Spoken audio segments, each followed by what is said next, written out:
Hello and welcome to the Bee Formless Flow-Driven CEO podcast. And I'm not going to say all the way, I'm going to say from close by, Ben Stein in Singapore. Welcome to the show, Ben. Thanks, V. Good to be here. Yeah, you too, and a fellow Aussie. You grew up Yeah, in Brisbane. I was going to say Bris Vegas, but people around the world won't understand yeah, what Bris Vegas is, so we'll just say Brisbane. yeah, yeah, yeah. Debatable whether it's worthy of that title, but yeah.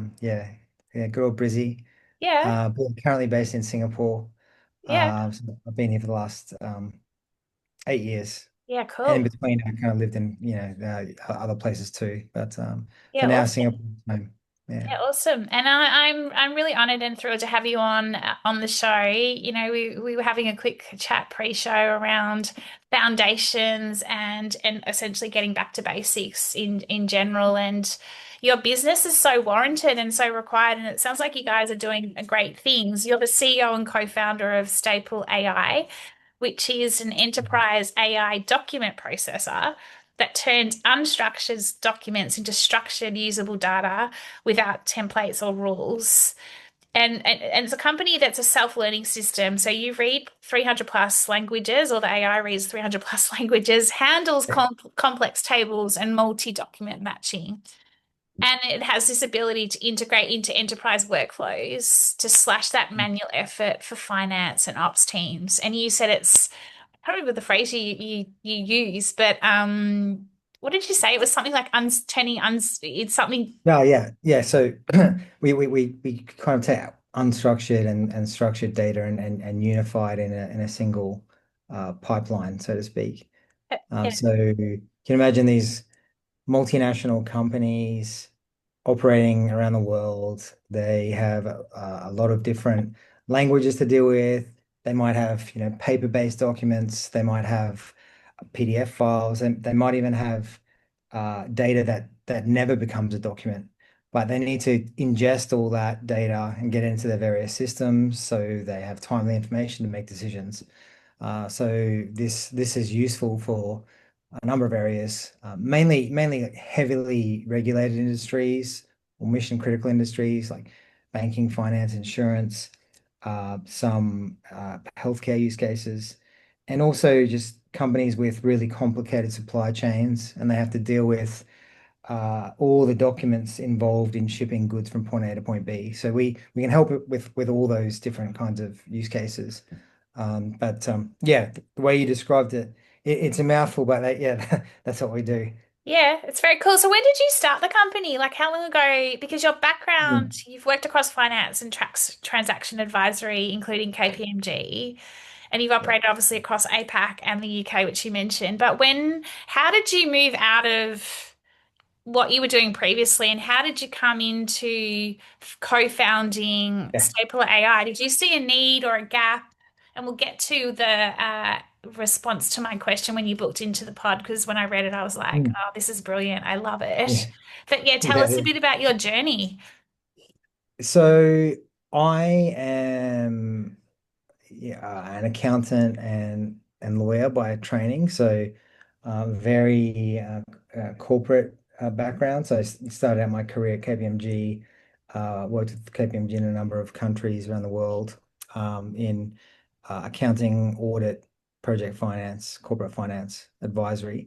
Um, and then I worked in a couple of roles in real estate and property development in London, and then worked as a CFO for a company in the security tech space. So a lot of biometrics and access control technology, etc.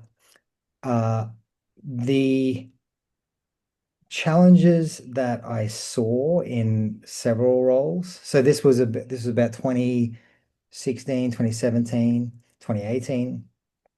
uh, was that BPO or offshoring or outsourcing makes a lot of sense economically because you can get economic arbitrage. You can get people doing a job in another country at a very high standard for a lower price.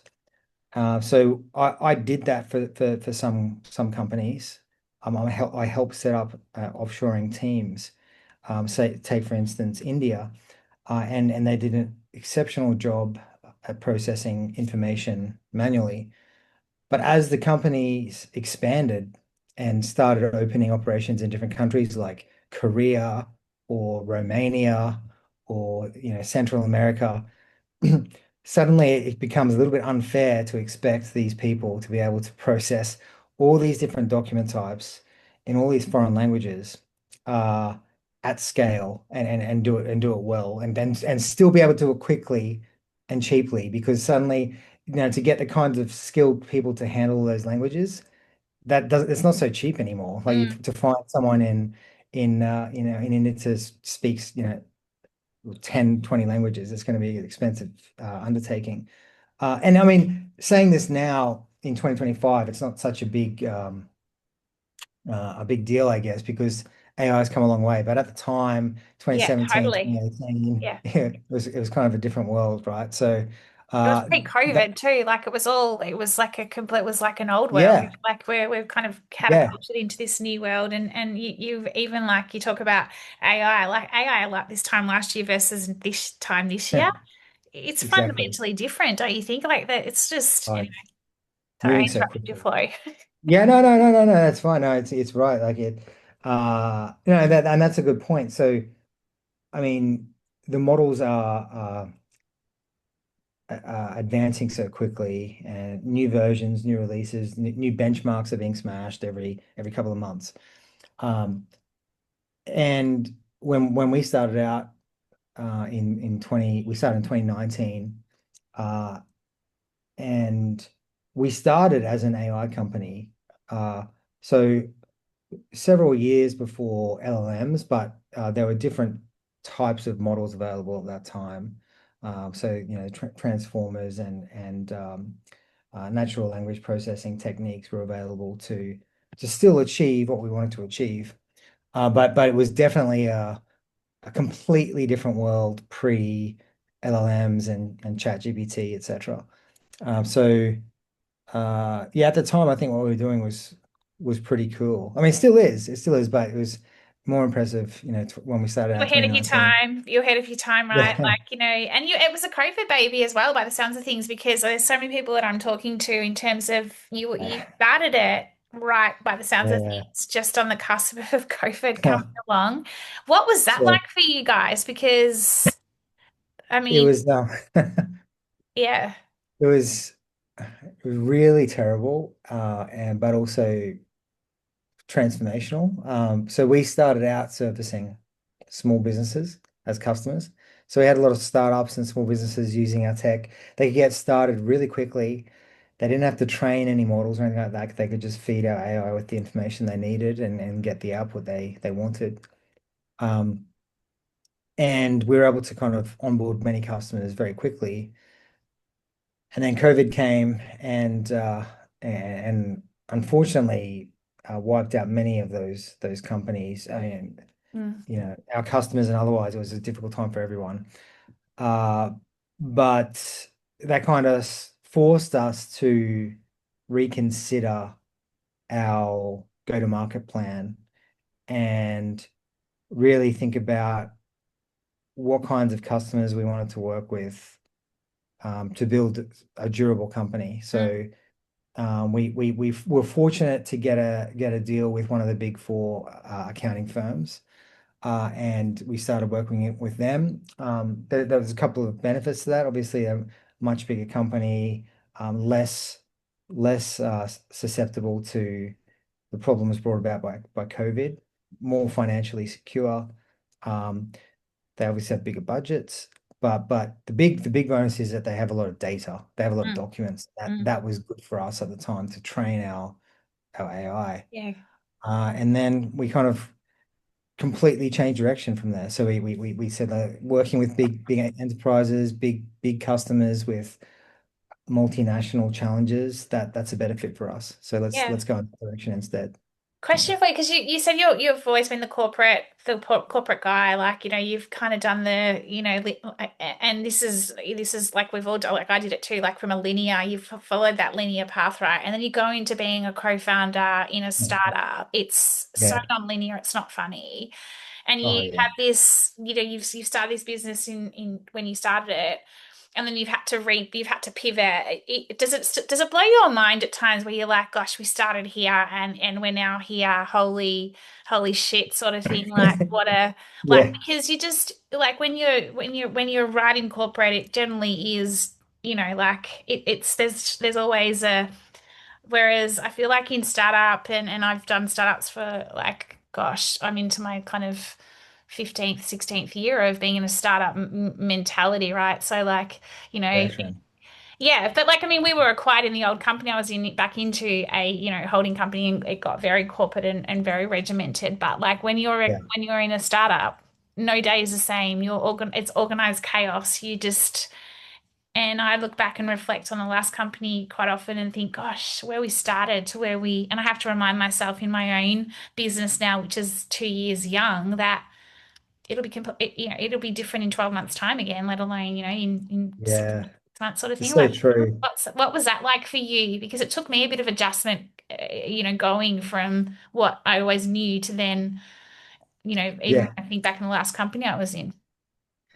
Yeah, you're right. I mean, you mentioned the corporate life, and there's a lot of things that are very comfortable about that life. Like, Yeah, you have a steady paycheck, yeah. you have benefits, you have a lot of structure. So, I'm an associate level. I need to learn how to do this and this and this, and your employer will give you the tools and the training and the mentorship to learn those skills. And then you get to the next level, and okay, now you have to focus on, other things, and maybe you've got some staff underneath you. It is very structured and very good place to learn. I think it's a good place to learn what good looks like in terms of, quality standards, and, how you should do a presentation, and 100%. how you should present yourself to big customers, big clients. I think very hard to kind of get that sort of learning on your own as a startup. But then, yeah, moving to startup, um, there was a lot I had to unlearn and kind of learn from scratch. So one thing that I didn't really get a lot of formal training on, was in the corporate world, was sales, right? Because in an accounting, or maybe even in a law firm, or most professional services firms, you start out as, maybe a graduate or a trainee, and you're trained to hone your craft. You're trained to be a technician, and you become an expert in your particular area. And then with certain number of years of experience, you're pushed into like a manager role, or VP or whatever, and you're expected to then bring in customers or bring in clients. I wasn't really kind of at that level, so to speak, when I left the corporate world. I was still a technician, and focus on executing and delivering the work, etc. It was more the partners that would bring in the business. Mm. So this was a new skill I had to figure out, uh, on my own, essentially. Uh, and it's such a fundamental skill to everybody.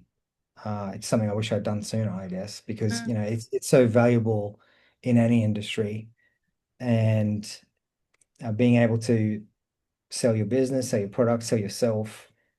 It doesn't matter what industry you're in. It's such a game changer for your growth trajectory, I think. And Yeah, for me, that was the biggest thing, I think.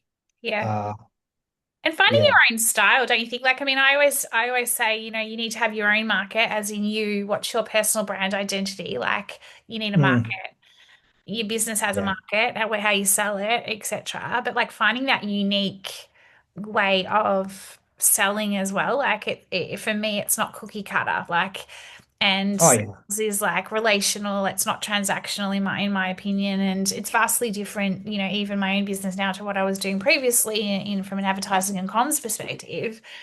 It's so omni-channel, the whole sales.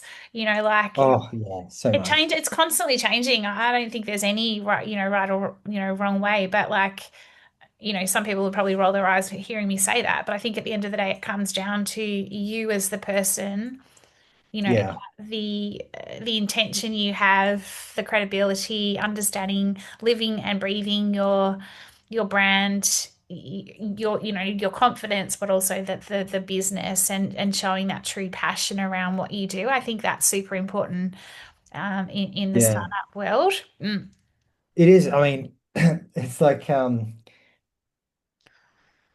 yeah, and that's the other thing. It's like one of the most underrated and most difficult parts of any startup is, there's 100%. you can build the tech.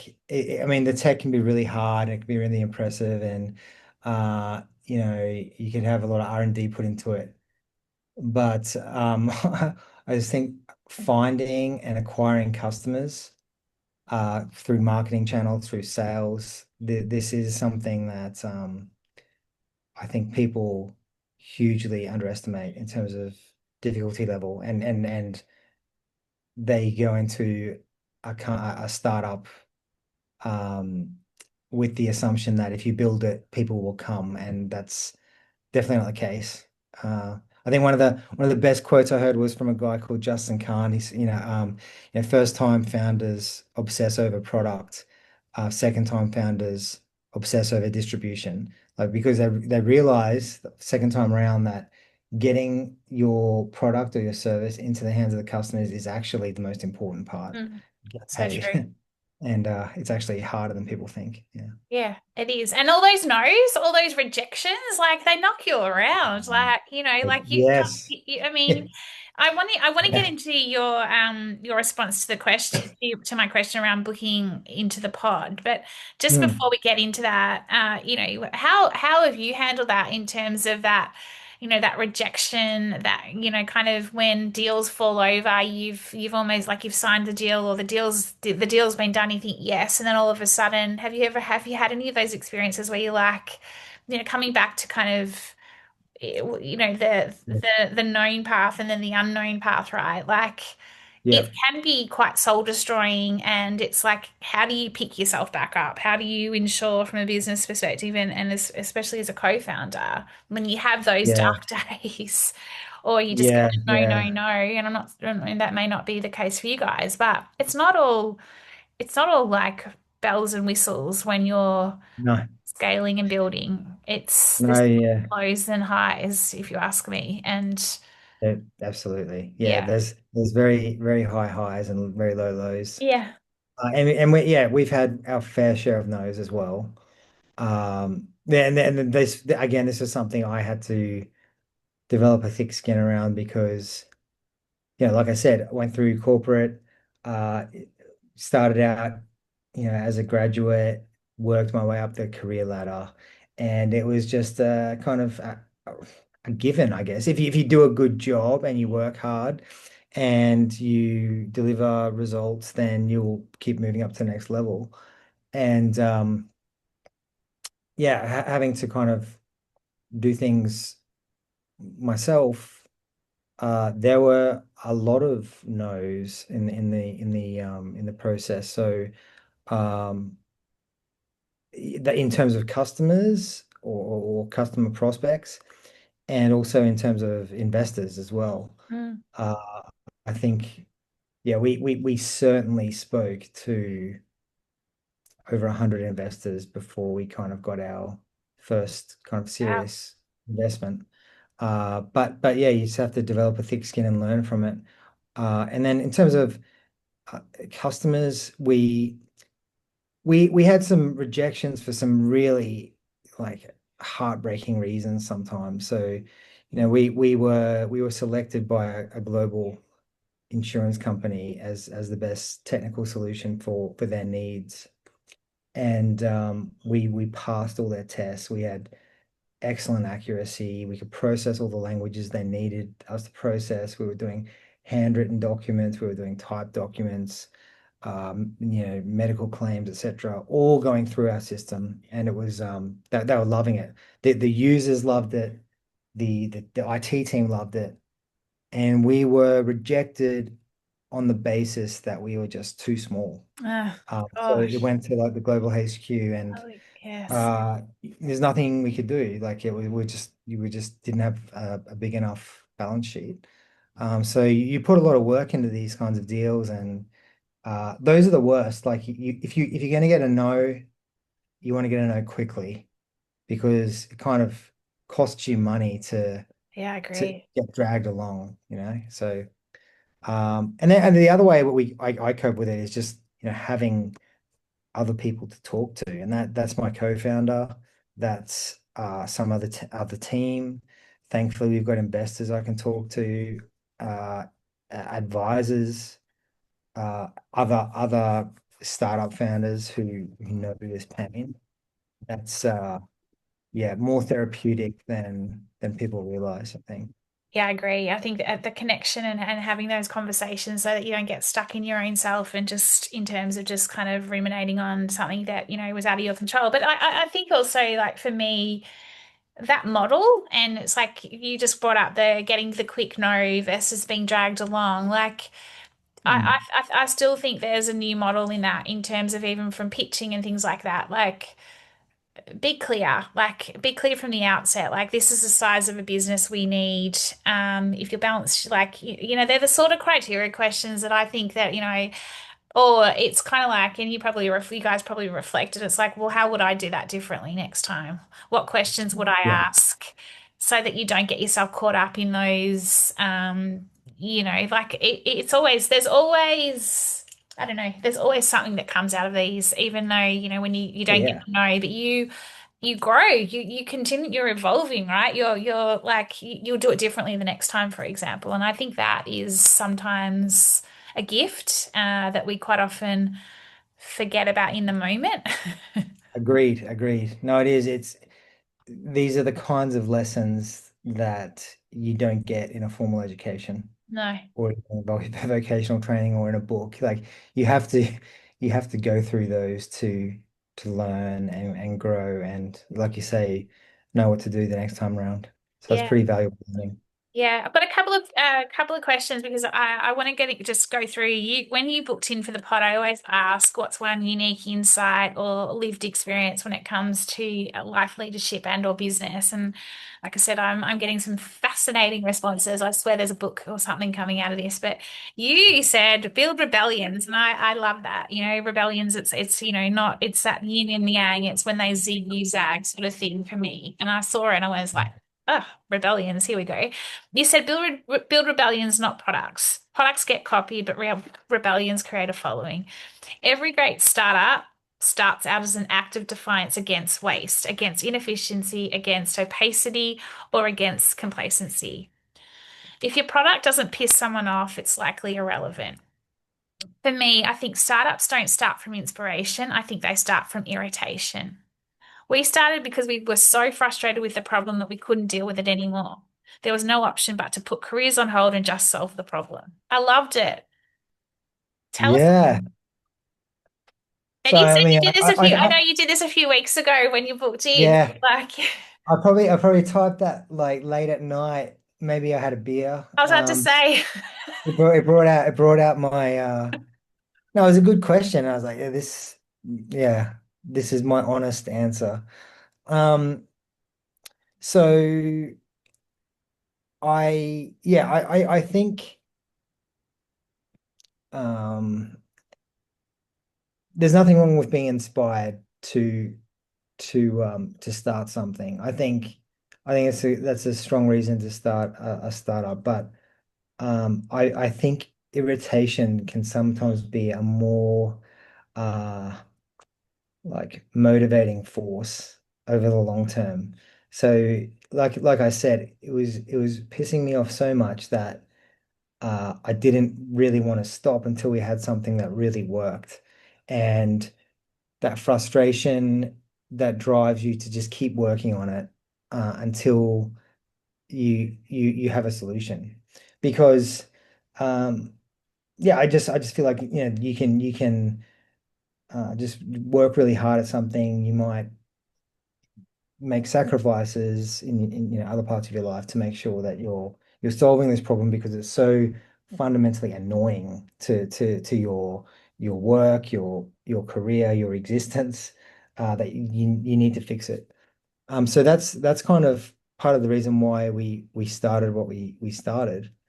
Uh, my co-founder is not corporate.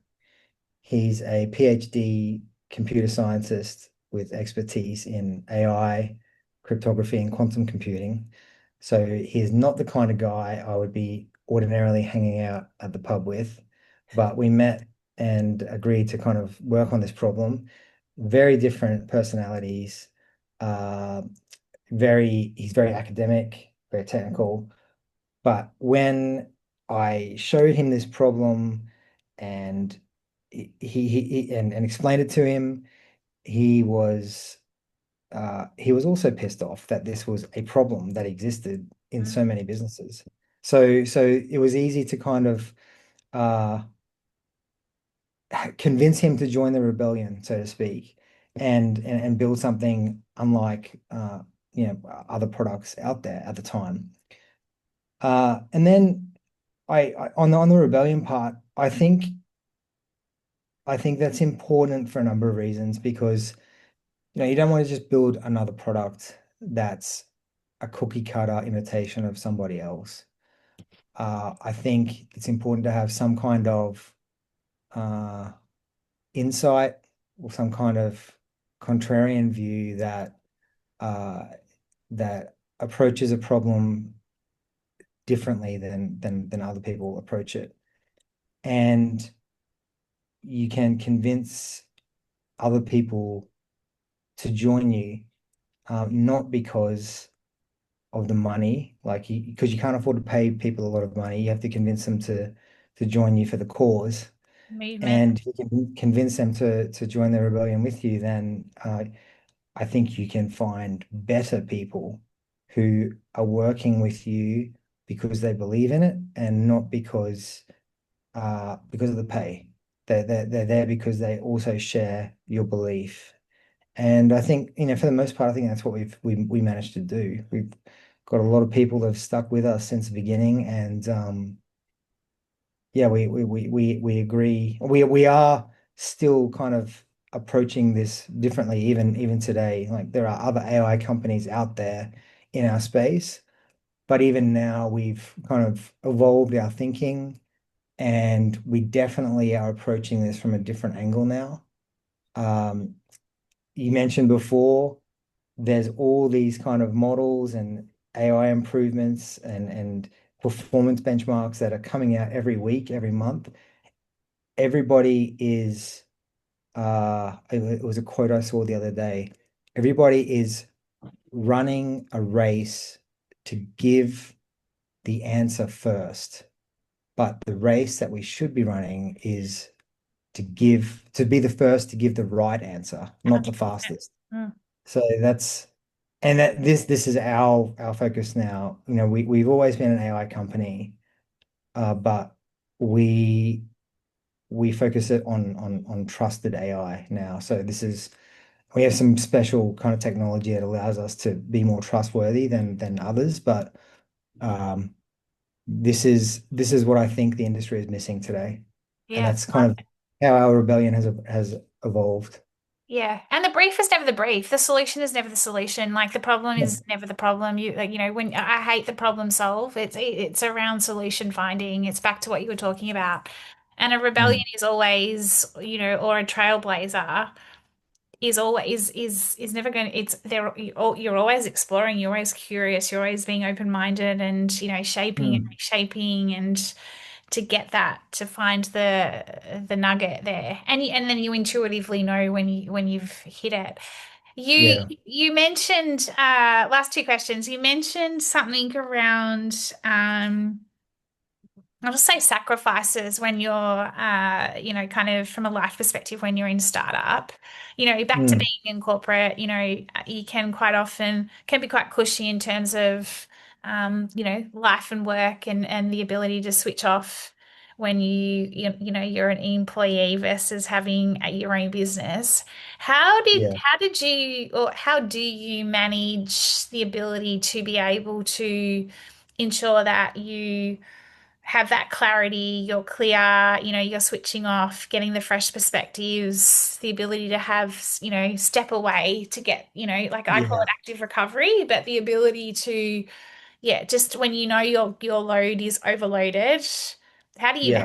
how do you manage that? Because it would have been quite a transition as well, going from corporate into then startup, and it's like I was saying, organized chaos. You're juggling 50 million balls. You could work 24/7 Yeah. if you want to. You know what I mean? Hmm. Yeah. Yeah. No, I do know what you mean.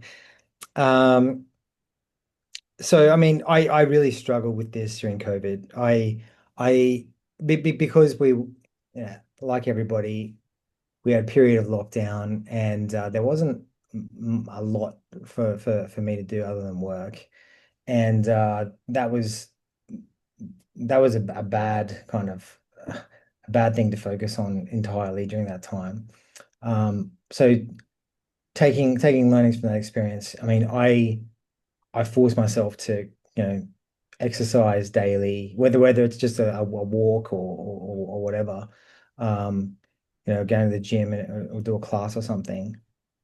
I find that's kind of like a non-negotiable for me, because if I don't just get outside or go somewhere else and be physically active, or even like a yoga class. I'm not a big yoga guy, but my wife kind of gets me to go to yoga sometimes. So just, Grounding changing it up a yourself. little bit. Yeah. Yeah.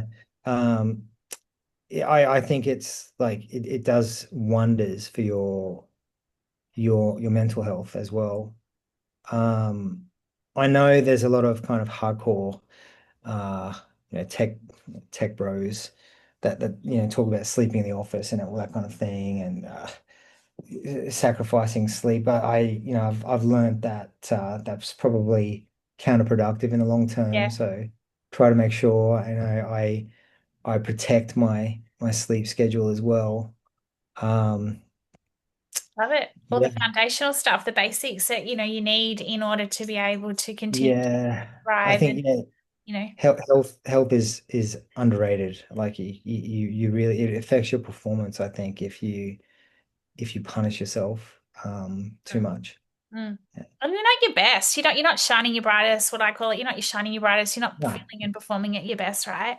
So, exactly. Yeah. final question. What is, I was going to ask you, well, two, what's next for Staple AI? It sounds like you're on the cusp of another iteration of Yeah. for taking the business. Trust is a big thing in the world right now. So there's that question. Yep.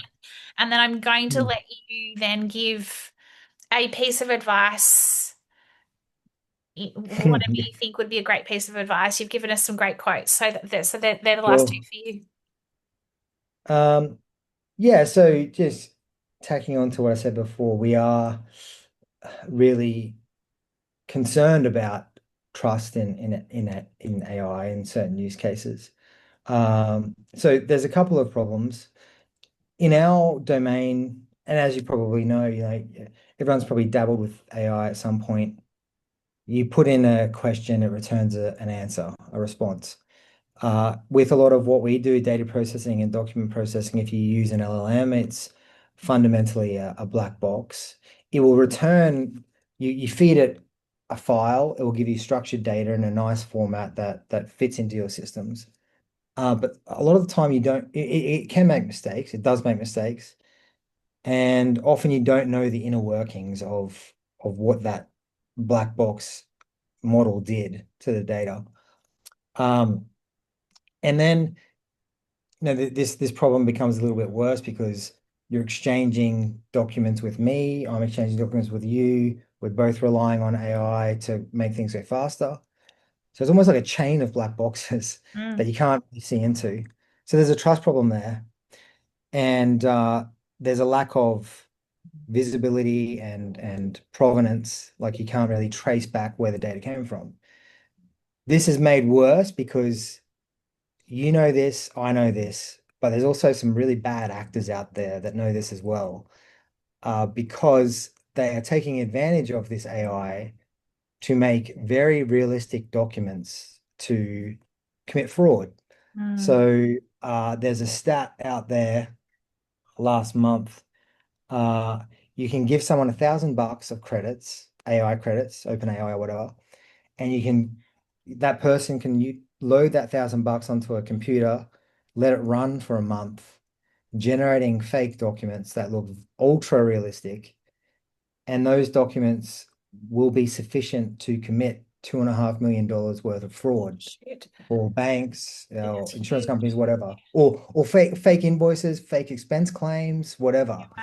Wow. So this is a massive problem and fun and go back 5 years, 10 years, we had computer systems, but we had oversight. We could check things. The computers behaved in a predictable and rules-based way, and we could audit that and check that the rules were being applied. With AI, you can't do that so easily because it's not rules-based, it's not predictable, it's Mm. probabilistic. The outputs can be different every time. So we are now at a point where computers and AI are generating data faster than we can check it, faster than we can verify it. So we don't know what can be trusted anymore because no one is able to actually verify the volumes of data that's coming into Yeah. businesses. So how do we fix this? So we basically developed a way to bind cryptographic data, basically tamper-proof cryptographic markers to data itself, to files, so that you would be able to determine what prompt was used, what AI was used, what human made edits to a particular file before you process it further on in your system. Um, so it's basically embedded audit trails, embedded provenance. So Wow. you know the history of a file basically when it comes to you.